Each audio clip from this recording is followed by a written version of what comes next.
Hi guys, and welcome back to my channel Living in Canada. I hope that all of you are having a great day so far and that you're staying safe. Today in this video, I want to tell you about 2 reasons why you should file an income tax return even though you might not have earned any income or very little income because you're a student or because you simply didn't have a job. And I'm also going to tell you what you need to do. But before we start, to all those of you who are new to this channel, thank you so much for joining. Thank you for checking out this video. On this channel, Living in Canada, I share my personal experiences about being an immigrant here in Canada, living, traveling in Canada, my experiences with shopping, budgeting, working, studying, and many other things. So if those topics are things that interest you, then you might want to hit the subscribe button and also set your notification bell to all notifications to make sure that you'll get notified of each and every new upload. And for all those of you who have been watching my videos for a while, thank you so much for still being here with me. I also want to take this opportunity to mention that I actually have another channel, which is my main channel, which is Multiple Careers. On that channel, I talk all about how you can build a fulfilling and meaningful career. And regardless of whether you're new here in Canada and just about to build your career, or you've been in Canada for a long time, it doesn't matter as long as you are someone who cares about your career and you don't just want to go with the flow and do what everyone else does, but you want to have the kind of career where you can be fulfilled and be happy, then that channel might be suitable for you. And in any case, I'll drop the link to my other channel in the descriptions down below so you can check that out. So let's get right into it. Since the very beginning that I moved to Canada, both I and my husband, we both filed income tax returns. And there are a couple of reasons why you should do that as well. But what I've noticed was that there are some people who have this misconception that just because they earned very little money, maybe just from some side gigs, or they didn't earn any money at all in the previous year, they think that they do not need to bother filing an income tax return. And that might also be a question that you have at the moment. You might be new to Canada and you're here on an open work permit or on a study permit, and you're either not working right now or you haven't been working at all this year and not earning any income, and you're asking yourself, so if I did not earn anything, does it mean that I need to file my income tax return or not? The quick answer is that yes, in almost all cases, you will need to file an income tax return.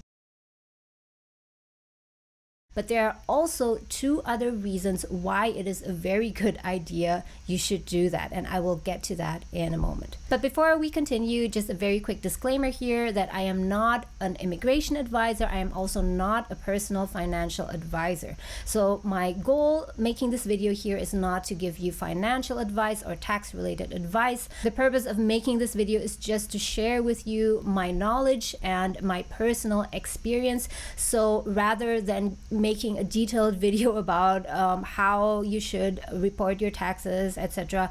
The goal of this video is just as a sort of a reminder that, hey, this is something that you need to look into. This is something you need to pay attention to. So I just hope that by making this video, it will prevent you from just missing out on this or just forgetting completely that there is this thing that you need to look into. And I'm sure you're familiar with this whole tax thing from your own home country, because wherever, regardless where you lived previously in the world, you will have to file taxes, and there's no difference here in Canada. And now let's continue with the 2 reasons why I think that you need to file an income tax return. And the first one is tax refunds or tax credits. And this basically means that there is a possibility that you can get money back. Yes, this might be a surprise for many people who are not familiar with this thing, but there are cases where you are actually eligible after reporting your taxes to get a certain amount of money back. So this is what happened with me and my husband. In our first year, my husband was studying and I was on an open work permit, and I was just about to start a part-time job, but our overall household income was, I would say, close to 0. But the following year, we filed an income tax report, and it turned out that because our income was so low, and after all of the calculations, we were actually eligible for a tax refund, and we actually got quite a significant amount of money paid back to us. How much money exactly, I do not want to mention in this video because I do not want to give you false expectations, and the reason is that for each and every person, the amount of tax refunds that you can get back will differ depending on how much income you made, whether you have any children, whether you were studying and you had education, tuition expenses, medical bills, and so on. But the point here is that oftentimes many people associate the responsibility of reporting income with having to pay taxes. And yes, if you earn any income, you will usually have to pay taxes. But there are certain situations where it's the opposite case, where you are actually eligible to receive money, to receive a tax refund. And why would you leave money on the table? Now let's go on to the second reason. The second reason why you should file an income tax return is because that in the end will be useful as a proof of residency, as a document that you can use as proof of residency. So this is what happens. After you filed your tax return and the CRA does their assessment, you will get what is called a notice of assessment. So the notice of assessment basically says that you reported taxes and you had to pay this amount of taxes, or you didn't have to pay anything.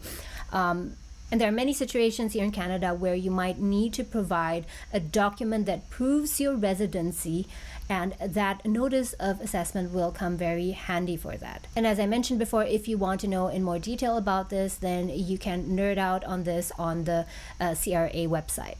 So now let's go on to what you need to do. And as I said before, because I'm not a tax accountant or a personal financial advisor, I cannot give you any particular details, but I just want to give you a global overview of what you need to do. So as you might know, the deadline for filing your income tax return is April 30th. So for this tax year, you will need to file your income tax return latest by April 30th, 2022. In the meantime, to make your life easy and so that you do not scramble when it comes near to the deadline, you need to make sure that you compile all the documents related to any income that you received. For example, if you had a freelance job, make sure that you compile the invoices for that job.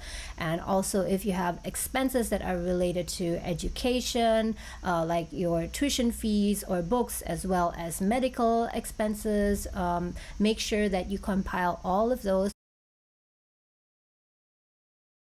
because when it comes time to report your income, then you will need to have all those figures handy. And if you don't start compiling those documents now, then when it's close to the deadline, then you will scramble and maybe panic a bit because you don't know where all the files are and where the numbers are. If you want to know more details, more specifics about what you need to do exactly, there are a couple of things that you can do.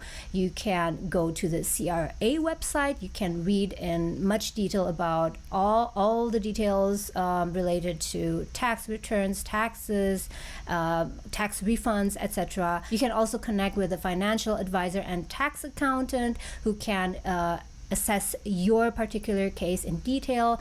And in most cases, if you are a student, you can check with your college or your university. Sometimes they might even have a tax accountant appointed who is available on campus during certain days of the year close to the deadline, who can either help you with the tax forms or give you advice, etc. So that was it for today. I hope you enjoyed this video. Please let me know in the comments whether this video was useful to you and whether or not you're interested to watch videos with these kinds of topics in the future. Also, let me know if you have ideas for any future videos that I might make. I will take a look at those ideas definitely, and yeah, and if it's in line with what I do on this channel, then I'll definitely try to make a video on that. By the way, if you've enjoyed this video, then make sure that you hit the like button, because that would help to get this video out to more people. Thank you so much for watching, guys, and I'll see you again soon.